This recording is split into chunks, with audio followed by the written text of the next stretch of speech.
Alors, je vais là vous faire entendre un témoignage que je trouve... Alors là, ce n'est pas un témoignage de personnes autistes, c'est un témoignage d'une accompagnante d'étudiants autistes. Je pense que c'est intéressant d'écouter ce témoignage. Hein, parce que donc jusqu'à présent on a entendu beaucoup de personnes autistes et on en entendra à nouveau, et c'est important de prendre en compte naturellement leur avis, mais c'est important aussi d'écouter ces personnes qui au niveau universitaire comme au cours de la scolarité jouent ce rôle d'accompagnement. Hein. Alors ça ne veut pas dire que tous les étudiants autistes et avec syndrome d'Asperger sont accompagnés, malheureusement. Hein. Ça va dépendre effectivement des universités et de leur implication justement dans ces aménagements, etc. Et certainement des universités qui en font plus que d'autres, ça c'est clair. Mais là, effectivement, voilà, on a un témoignage d'une personne. Donc, ce que vous allez entendre, c'est un passage d'une conférence d'une association qui s'appelle Asperanza, qui donc s'est déroulée le 29 avril 2016 et qui donc témoigne de son travail, de son job d'accompagnante d'étudiants autistes et les difficultés qu'elle a rencontrées et comment elle les a surmontées. Donc on l'écoute et puis ensuite je commenterai ses propos. Donc moi je vais vous parler de job coaching et de ma pratique de ce que je fais avec les jeunes. Donc mon travail en fait ça consiste à accompagner la personne en prenant en compte ses besoins, mais également d'adapter l'environnement à ses besoins. Donc je vais vous donner des exemples de ce que je travaille avec les jeunes, donc des exemples des difficultés que j'ai rencontrées et comment j'ai pu travailler avec eux. Donc tout d'abord, je vais vous parler de Lucas. Donc Lucas, c'est un étudiant qui est en première année de sciences à l'université de Rouen. Donc il est arrivé au mois de septembre en première année, donc dans un nouvel environnement. Donc il ne connaissait pas le campus, il avait une nouvelle chambre étudiant. Donc la préparation au changement était assez... il y avait une préparation assez compliquée parce que la première semaine, en fait, il avait l'habitude de se connecter à son réseau Wi-Fi de sa chambre étudiante. Et quand il est allé dans son bâtiment de sciences, il s'est connecté sur le même réseau. Mais forcément, ça ne marchait pas, parce que d'un bâtiment à l'autre, ce n'est pas le même réseau Wi-Fi. Donc ça a été très compliqué pour lui, ça a généré de l'angoisse, parce qu'il était en boucle sur ce réseau, il voulait se connecter sur ce réseau. Donc ça a paniqué un petit peu les équipes, parce qu'il est allé au secrétariat. Donc très angoissé, très perturbé, en disant voilà, je quitte le navire, j'arrête la fac, c'est pas possible, vous êtes incompétent. Voilà. Donc ça a vraiment amené une grosse vague de panique au secrétariat. Et aussi beaucoup d'angoisse durant les TP. Donc il était totalement perdu et donc à ce moment-là, j'ai été alertée par les enseignants qui avaient peur que, comme Charlotte disait tout à l'heure, qu'il lance de l'acide sur les autres, que c'était impossible son comportement parce qu'il y avait cette méconnaissance de l'autisme. Donc mon rôle en fait, ça a été de faire une réunion avec les enseignants et les secrétaires qui avaient participé à ce trouble du comportement pour leur expliquer pourquoi il avait réagi comme ça. Tout simplement, là, il y avait une résistance au changement et comment faire si cela se reproduit.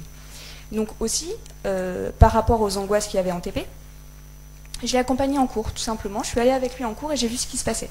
Donc en fait, c'était tout simple, c'est que pendant le TP, il avait tout le mode opératoire, toutes les consignes pour faire le TP. Donc ça, c'était pas le problème. Il arrivait à faire ce qu'il y avait les consignes. Mais à la fin, il devait faire un compte-rendu. Et compte-rendu, il n'y avait aucune consigne. C'était juste faites un compte-rendu de ce que vous avez fait. Donc ça, forcément, ça a généré énormément d'angoisse. Donc j'ai fait une réunion avec l'enseignant pour lui expliquer comment adapter le travail pour que cet étudiant il puisse réussir son TP comme les autres.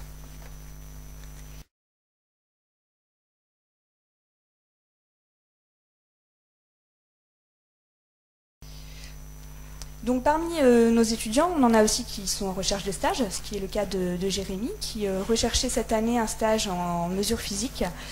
Donc il y avait des difficultés pour Jérémy dans les démarches, donc je l'ai aidé à rédiger son CV, sa lettre de motivation, le préparer aux entretiens, et il a pu participer donc, au forum que présentait Charlotte tout à l'heure, pour faire des entretiens avec les entreprises.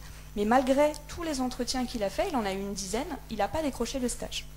Parce que l'entretien d'embauche, c'est pas adapté aux personnes autistes.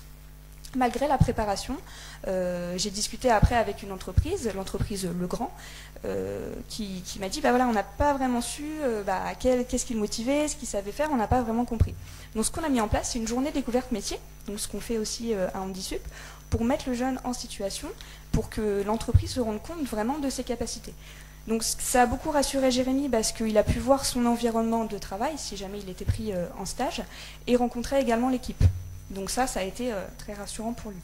Et durant cette journée, dans la journée, on lui a demandé de faire des manipulations électriques, des soudures, et là, l'entreprise s'est vraiment rendu compte de ses capacités, de ce qu'il savait faire, et il a été finalement reçu en stage. Donc mon rôle après, ça a été de sensibiliser l'équipe à l'autisme, de leur expliquer comment il fonctionnait et comment travailler avec lui. Voilà, donc aujourd'hui, il fait un stage dans cette entreprise. Alors, après son DUT, Jérémy, il aimerait faire une licence pro, et j'ai une de ses enseignantes qui m'a appelée un petit peu embêtée, qui m'a dit, bah voilà, j'ai quelques collègues enseignants qui ne veulent pas le recommander pour une licence pro du fait de son comportement. Donc malgré ses bonnes notes, on ne veut pas le recommander pour une licence pro parce qu'il est handicapé. Donc moi j'ai expliqué à cette enseignante que non, il ne fallait pas forcément, parce qu'elle me dit, est-ce que je dois dire qu'il est handicapé parce que c'est vraiment pas honnête au niveau des autres collègues qui vont le recevoir en licence pro. Donc moi je lui ai dit, tant qu'il peut continuer ses études, parce qu'il a des bonnes notes, il est dans les meilleures, bah, il continue ses études. Donc il y a encore des freins comme ça des enseignants par rapport au handicap. Donc parmi nos jeunes, on a également des jeunes qui travaillent, ce qui est le cas de Quentin. Donc Quentin, il a été suivi par Handisup en tant qu'étudiant. Moi, je l'ai connu, il était déjà salarié, donc aujourd'hui, il travaille sur une plateforme informatique. Et quand moi, je suis arrivée, il avait déjà bénéficié d'un job coach qui travaillait avant à Handisup pour préparer son poste de travail. Donc l'équipe avait déjà eu une sensibilisation à l'autisme. Donc ça, c'est important pour ce que je vais vous dire après. Donc Quentin, ça a été ma première mission, donc mission pas facile, parce que en fait la chef de service m'a appelée en me disant, bah voilà, les relations avec le collègue, c'est plus possible, il y a vraiment une dégradation, il faut venir. Donc je suis venue, j'ai rencontré les collègues qui travaillaient en open space avec le jeune. Donc ce qu'il en est ressorti de cette réunion, c'est qu'elle ne supportait plus le comportement de Quentin, parce que Quentin faisait trop de blagues, parfois hors contexte, donc c'était pas possible. Il mettait du déodorant dans le bureau. Donc au lieu de lui dire directement, bah, est-ce que tu peux aller le mettre dans les toilettes, elles avaient retenu de la précédente formation que bah non, l'autisme ça passe par l'écrit, donc on ne va pas lui dire à l'oral, ça sert à rien. Donc elles avaient placardé une petite fiche en fait devant son bureau, expliquant que bah, on ne pouvait pas mettre de parfum, de déodorant pour éviter les odeurs gênantes. Donc je peux vous dire que la responsable de service n'a pas vraiment apprécié, et moi non plus, le jeune non plus d'ailleurs. Donc voilà, donc tout ça c'est de la discrimination, hein. Il y a également ce qui a été reproché à Quentin, c'est qu'il arrivait à l'heure au travail, alors qu'elle, elle pouvait arriver en retard. Et donc du coup, bah, il faisait ça, c'était pour se faire mousser, c'était pour se faire bien voir par les chefs. Mais en fait, il respectait juste son contrat de travail. Mais ça, c'était pas accepté par ses collègues. Et le fait aussi qu'il s'occupait par le travail. Donc en fait, gérer les temps de pause, pour lui, c'était compliqué. Il n'allait pas forcément discuter avec les autres à la machine à café. Mais ça, elle ne le comprenait pas. Elle disait, bah voilà, il demande du travail exprès, il reste dans son bureau pour travailler, parce que en fait, pour lui, il s'ennuyait, il avait besoin de faire quelque chose. Et ça, c'était très mal vu. Il se fait exprès, il n'est pas handicapé, c'est pour se faire bien voir. Donc tout ça, forcément, c'est très discriminant. Donc à ce moment-là, on intervient en entreprise. Donc on réexplique l'autisme, pourquoi il fonctionne comme ça, et on trouve des solutions ensemble. Donc le travail, il est à faire avec l'équipe et avec le salarié aussi pour trouver ensemble des solutions. Donc même si on fait ça, parfois on se heurte quand même à des personnes qui n'ont pas envie de changer, parce que là c'est quand même aller assez loin. Donc ses collègues avaient mis des cartons en fait devant son bureau pour plus le voir, et elles avaient tourné leur ordinateur de manière à plus le voir. Donc c'est allé très très loin. Donc on essaye quand même de trouver des solutions, et il y a toujours un travail à faire aussi avec le salarié, parce que quand moi je discute avec Quentin, c'est pas du tout la même version, et il ressent pas les choses de la même manière aussi. Donc voilà, il y a toujours un travail à faire avec des deux côtés.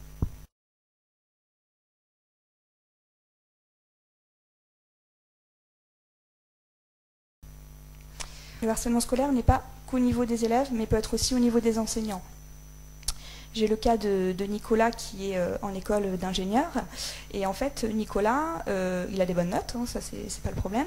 Il a une hypersensibilité à la douleur, donc en fait quand il écrit trop, bah pour lui ça lui fait mal, il peut pas écrire le cours mot pour mot de ce qui est écrit au tableau, c'est pas possible. Donc pour lui, il essaye d'écrire ce qui est pertinent pour lui, ce qu'il peut retenir à l'oral, il retient, et il écrit vraiment ce qu'il peut. Donc quand il peut plus écrire, bah il peut plus. Mais ça, c'est très mal vu par son enseignante qui est toujours derrière lui à lui dire bah non, moi je veux qu'il soit comme les autres, je veux qu'il écrive comme les autres, je ne vais pas faire du favoritisme. Voilà. Donc c'est encore une difficulté à accepter cette différence. Et voilà, c'est comme si on demandait à un aveugle de voir, et non, il est autiste, il fonctionne différemment, il faut accepter cette différence. Donc on se heurte encore à des freins de la part des enseignants et parfois quand même de la discrimination. Il y en a qui comprennent et qui font des efforts et qui demandent d'ailleurs à adapter, mais ce n'est pas forcément le cas de tout le monde.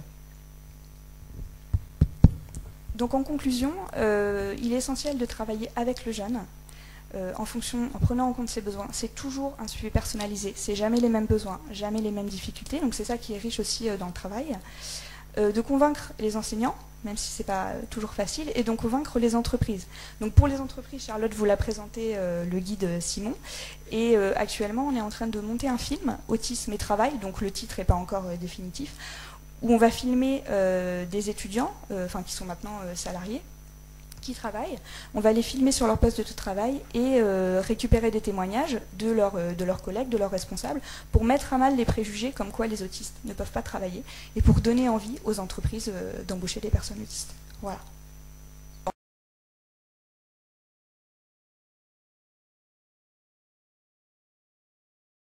Quentin qui a beaucoup souffert au départ. Aujourd'hui, ça se passe très bien. Il a été titularisé dans la fonction publique.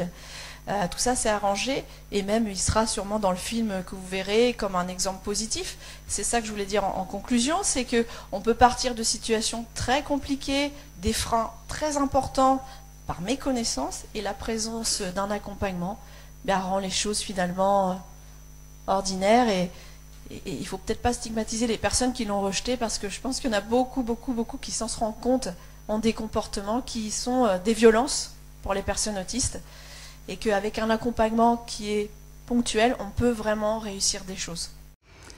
Alors, très intéressant ce témoignage qu'on vient d'entendre. Il y a beaucoup de choses. Ce qu'on comprend là, c'est que, alors encore une fois, c'est un handicap invisible. Et donc, si on n'est pas un petit peu prévenu, si on n'a pas été un petit peu sensibilisé, eh bien, il y a des comportements qu'on va mal interpréter. Et donc, du coup, c'est vrai qu'elle donne un certain nombre d'exemples. Le premier, cet étudiant qui arrive à l'université, qui rentre dans sa chambre d'étudiant et puis qui perd la connexion. Et bon, voilà, ça peut arriver à beaucoup de personnes, c'est pas très agréable. Pour autant, chez lui, voilà, ça engendre une panique.